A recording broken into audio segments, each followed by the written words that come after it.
Picture this. An 18-year-old strolls into a city courtroom with a melting ice cream cone held up like a prop, looking less like a defendant and more like he's late to his own VIP event. The morning up to that point had been quiet in the way courthouses often are. An older couple sat shoulder to shoulder on the hard wooden bench, a manila folder clutched between them the way some people hold hands. A tired mother bounced a stroller with her foot. The little boy inside slept with his cheek pressed to a stuffed dinosaur. A man in a reflective work vest kept checking his watch, boots dusty, eyes already on the next shift. The low murmur of names being called and fines being read drifted under the fluorescent lights. Then the side door swung open, and the mood in the room tilted. He walked in wearing a designer hoodie and sneakers so white they looked like they'd never touched a sidewalk. The sweet smell of waffle cone followed him, cutting through the scent of coffee and old paper. He flicked the cone in the air as he spoke, as if it were a microphone at a rehearsal. When he noticed the camera mounted on the wall, he gave it a small, sideways grin, like he knew exactly where the lens was. An officer near the rail straightened. "Sir, you can't bring food into the courtroom," he said, firm but not unkind. He'd said that line 1,000 times, to coffee cups, to soda cans, to fast food bags. The boy didn't even slow his step. "Relax," he said, licking a streak of vanilla before it reached his knuckles. "It's just ice cream. My grandpa pays more in taxes in a day than this place costs in a year." It wasn't shouted. It was tossed out casually, like a joke at a dinner table where no one ever tells him to stop. A few people on the benches reacted instantly. One older man let out a short, disbelieving snort. The mother with the stroller shook her head and whispered, "Unbelievable," to no one in particular. Someone further back muttered something about kids with money under their breath. At the bench, Judge Caprio didn't say a word. His hand paused over the file in front of him, and he lifted one eyebrow just slightly. It wasn't outrage. It was a small, quiet marker that he had heard every syllable and filed it away. The clerk read off the next case. State of Rhode Island versus Trevor W. The name landed in the room with a different kind of weight. A couple of faces turned, not just out of curiosity, but recognition. The surname was familiar, one of those that showed up in headlines more often than on mailboxes. Trevor stepped up to the podium, finally holding the cone still. A thin line of ice cream had started to trail over his fingers. He didn't wipe it. Judge Caprio opened the folder. Inside, the citation itself was ordinary enough. Improper parking, designated handicap space, downtown lot. But there was a typed note clipped to the front, not the usual scribble from an officer. A short line in heavier font. Prior incidents. See memo. Another date, circled in blue pen, matched one he'd seen on the news not long ago. He looked from the page to the young man in front of him. The expensive sneakers, the careless stance, the cone held like a joke that had gone on a little too long. "Mr. Trevor," the judge began, his tone as measured as ever, "we'll address the ticket in a moment." He closed the file halfway, leaving a finger inside to hold the place, and fixed his gaze on the boy. "But before we begin," he let the words hang in the still air of the courtroom, the hum of the overhead lights suddenly noticeable. "I need to ask you something important." Trevor shifted his weight, the cone tilting in his hand as if even it wanted to retreat from the judge's calm scrutiny. The silence pressed in, not hostile, just expectant. When he finally spoke, the bravado in his voice felt thinner than before.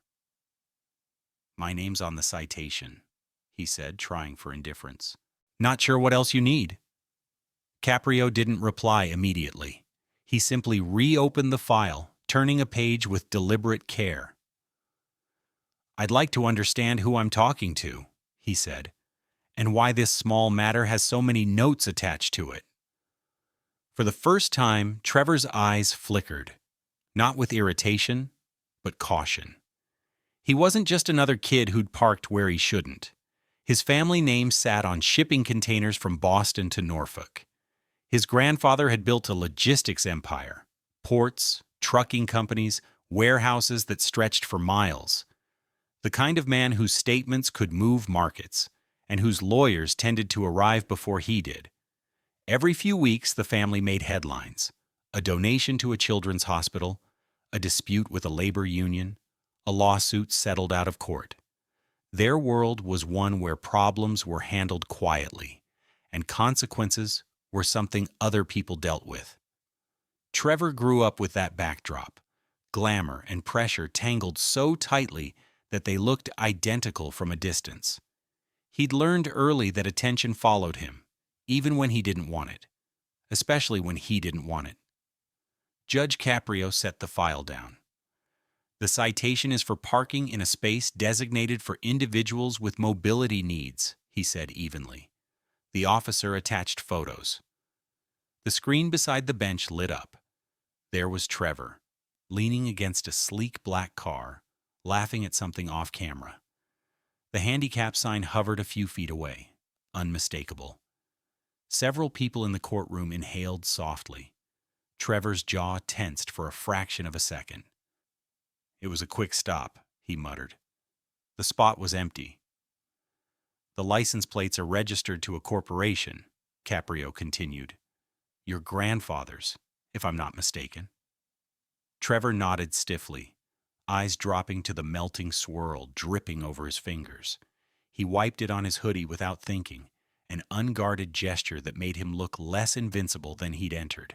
And you didn't consider, the judge said, that someone who genuinely needs that space might need it at that exact moment? Trevor opened his mouth, closed it again. His bravado slipped just slightly out of place. It wasn't defiance now. It was hesitation. One of the older women on the bench leaned toward her neighbor. He's not as sure of himself as he looks, she whispered. Trevor's hand trembled almost imperceptibly as he took another bite of the cone. The gesture was too fast, too tense for someone supposedly relaxed. Then his phone buzzed inside his pocket. He didn't check it, but his gaze darted downward for a heartbeat. Whoever was messaging him, he knew exactly who it was. He lifted his chin, attempting a smirk, but it didn't quite land. It's just a parking ticket, he said quietly. Then why, Caprio asked, does it look like you're hoping the walls don't close in on you? The question hung in the air, more perceptive than confrontational, and it cracked something small inside him. Just for a moment, Trevor's carefully stitched mask slipped, a brief flicker of fear, not of the judge, but of something far beyond this room. Before he could respond, someone in the second row murmured, "That's the kid from the news last month." Heads turned. Trevor's shoulders stiffened. The tension in the room thickened. Not dramatic, but real, tangible. Caprio's gaze narrowed just slightly. "Trevor," he said, voice calm but probing, "do you understand why a violation like this matters?" Trevor swallowed. The boy who swaggered in with an ice cream cone, ready for the cameras, seemed to vanish for one fragile second. He cleared his throat. "I'm not sure I do." The judge nodded once, as if he had expected that answer.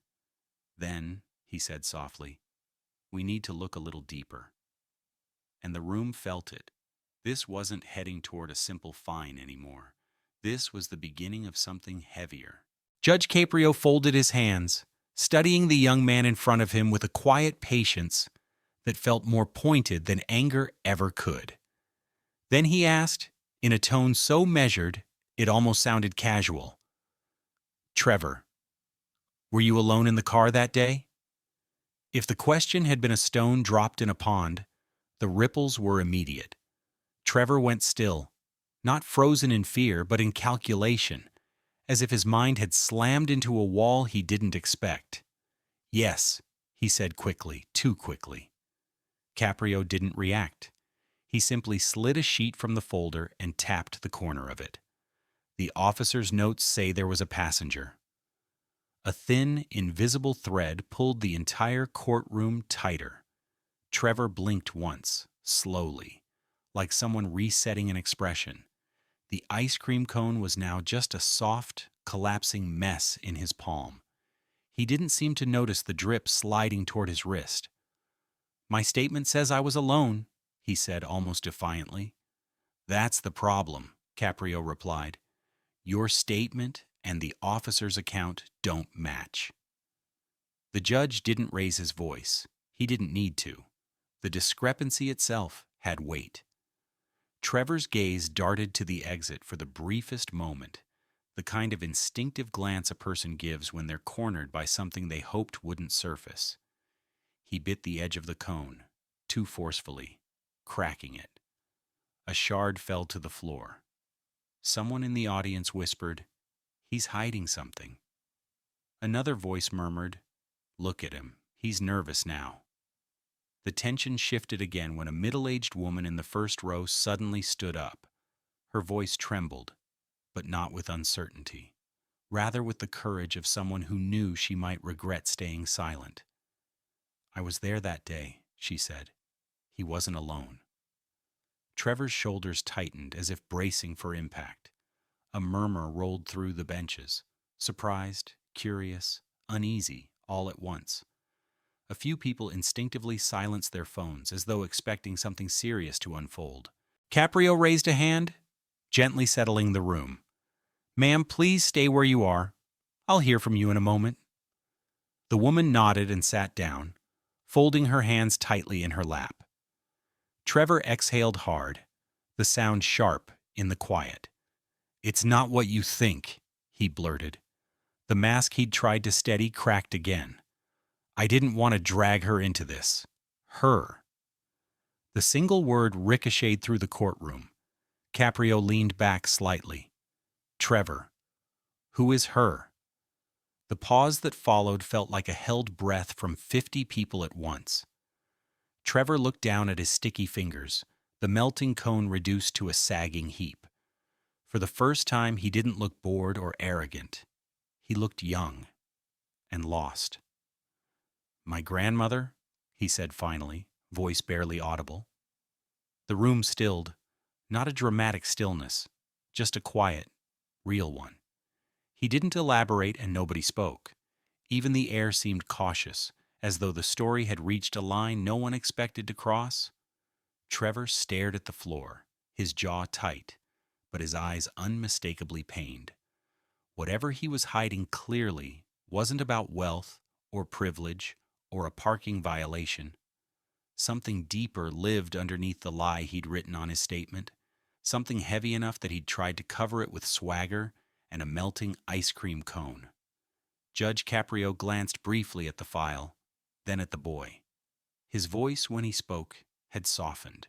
Not weak, not sympathetic, just profoundly human. "Why didn't you want us to know she was with you?" Trevor didn't answer, not because he refused, because he couldn't. And in that silence, uncomfortable, raw, utterly unplanned, the real story began to surface.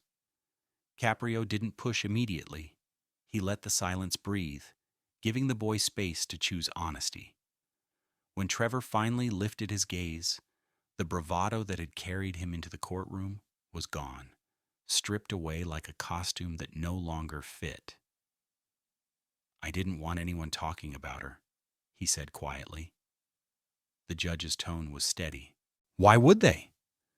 Trevor drew in a shaky breath, the kind someone takes before admitting something they've been holding too tightly. She has early-stage dementia." The words landed gently, yet the impact in the room was unmistakable. A few people lowered their eyes, familiar with the weight of that diagnosis. Others straightened, struck by a sudden, unexpected empathy. Even the woman from the first row, who moments ago had stood to contradict him, softened visibly. Trevor kept going, the words coming faster now, as though they'd been waiting for the smallest crack to escape. She got confused that day. We were at the shops, and she wandered off. She panics when she doesn't know where she is. I didn't want cameras catching her like that. His fingers tightened around the ruined cone, pressing it into a shapeless mass. Drops slid through the spaces between them and splattered on the floor, marking small, uneven blotches on the tile. Caprio nodded thoughtfully, then tapped the folder. There's a photo the officer attached. Let's take a look. The courtroom monitor flickered to life again. The familiar shot of Trevor's car filled the screen, his lean against the door, the unmistakable handicap sign. But the judge zoomed out slightly. Behind Trevor, almost at the edge of the frame, stood an older woman in a pale coat, her posture stiff, her gaze unfocused. She looked as though she were standing inside a moment she didn't recognize. "Is this your grandmother?" Caprio asked. Trevor swallowed hard and gave a small nod.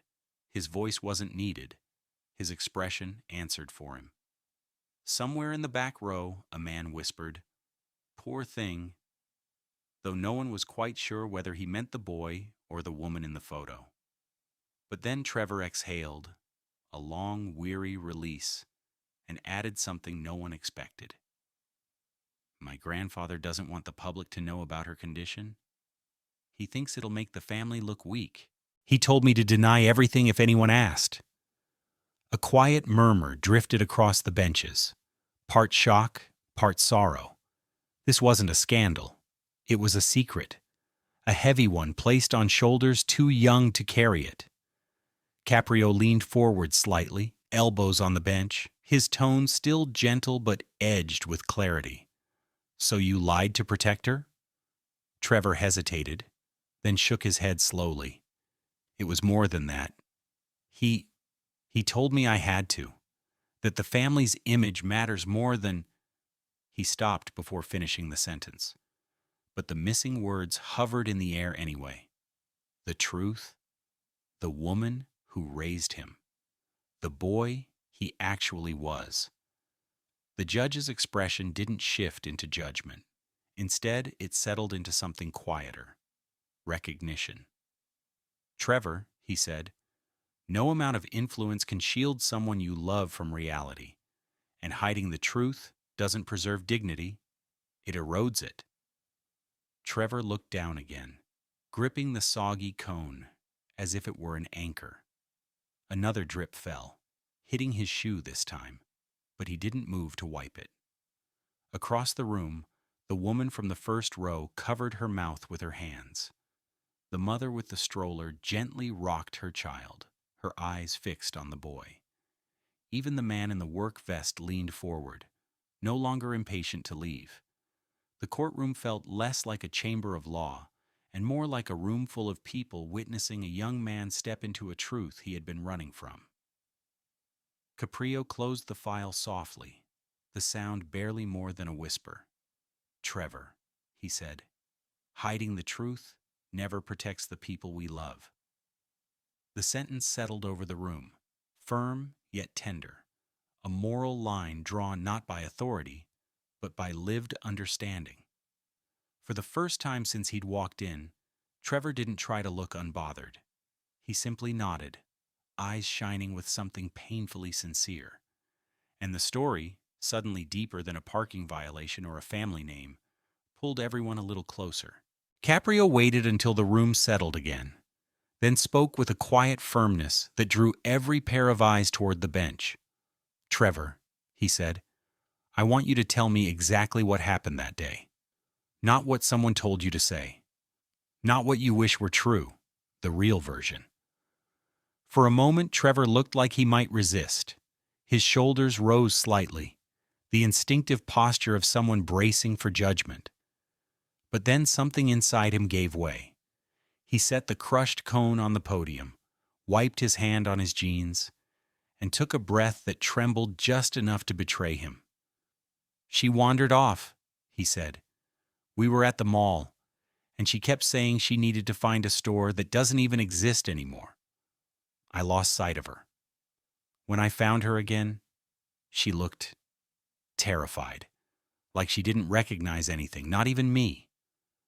A hush fell across the courtroom, not dramatic, but deeply empathetic. Several people lowered their eyes. A man in the second row nodded slightly, as if understanding far too well. I got her to the car, Trevor continued, but she insisted she needed to go home. She meant her childhood home. I didn't know what to do. He paused, searching for words he'd never needed to say aloud. I panicked. I parked in the first open spot I saw. I didn't look at the sign.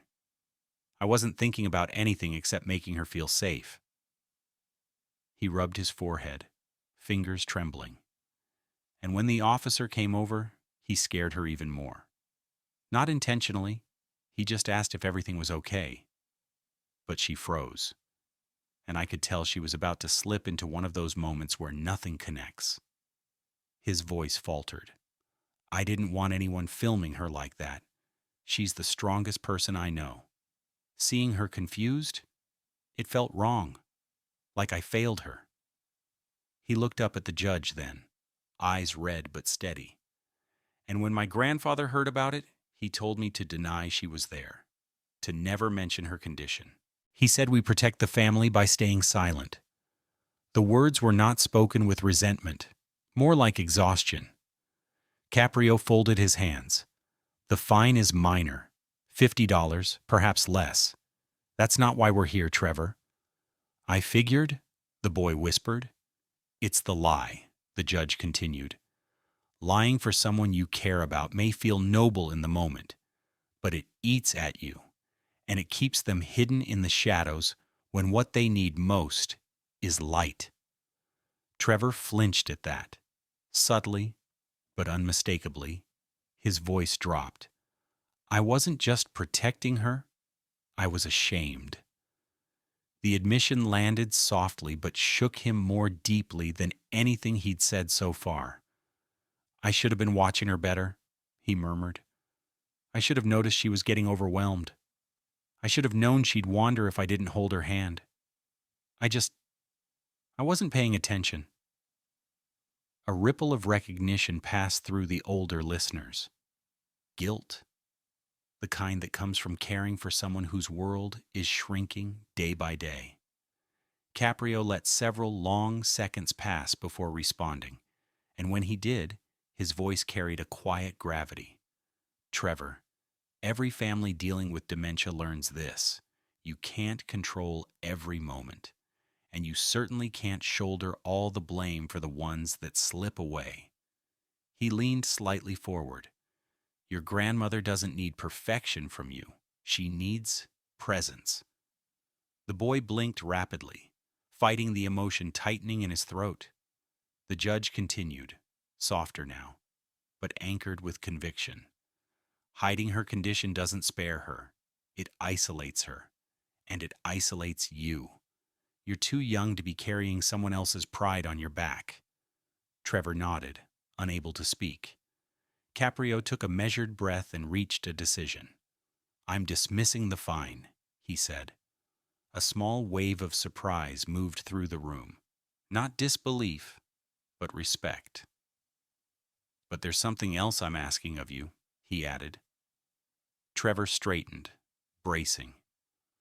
Take care of your grandmother, the judge said. Truly take care of her. Don't hide her from the world. Don't hide yourself behind excuses. Let people help you. Let her be seen. And let yourself be honest. The boy swallowed hard, his voice a whisper. I will. A woman in the audience dabbed her eyes. Someone else nodded slowly, the kind of nod that comes from lived experience. Caprio offered a faint, almost fatherly smile. Good, he said, because being human, really human, isn't about power or reputation. It's about how we show up for the people who can't stand as tall as they used to. And for the first time since entering the room, Trevor didn't look cornered or defensive. He looked relieved and, in a quiet way, changed. Trevor stood there for a moment, not quite ready to step away from the podium. Something about the judge's words had settled into him.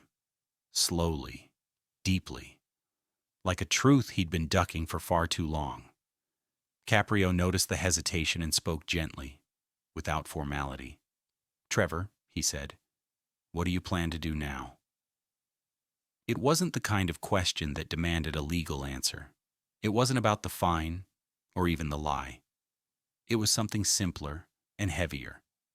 What kind of person are you going to be when you walk out that door? Trevor let out a breath he didn't seem to realize he'd been holding. "I need to talk to my grandfather," he said. "For real this time." His voice wavered, not from fear alone, but from the courage it takes to confront someone who casts a long shadow over your life. "I don't know how he'll take it, but I can't keep pretending." The confession wasn't dramatic. It was small, quiet, and honest. Exactly the kind of courage Caprio had been guiding him toward all along. Trevor glanced down at the mangled ice cream cone he'd left on the podium. What remained of it had slumped into an unrecognizable puddle. He picked it up carefully, not to salvage it, but to throw it away. He walked to the trash bin by the wall and dropped it in with a soft thud. A symbolic gesture, subtle but unmistakable. The swagger he'd used like armor had finally dissolved, just like the cone. He wiped his hands on his jeans and exhaled, bracing himself for whatever consequences waited outside this room. Behind him, Caprio spoke one last time, his tone both firm and kind. "Trevor, courage isn't pretending you're strong. It's admitting when you're not." The boy turned slightly, absorbing the words as if they were meant not just for the moment, but for the years ahead. As he walked toward the exit, his phone vibrated sharply in his pocket. He stopped, pulled it out, and looked at the screen. Just one notification.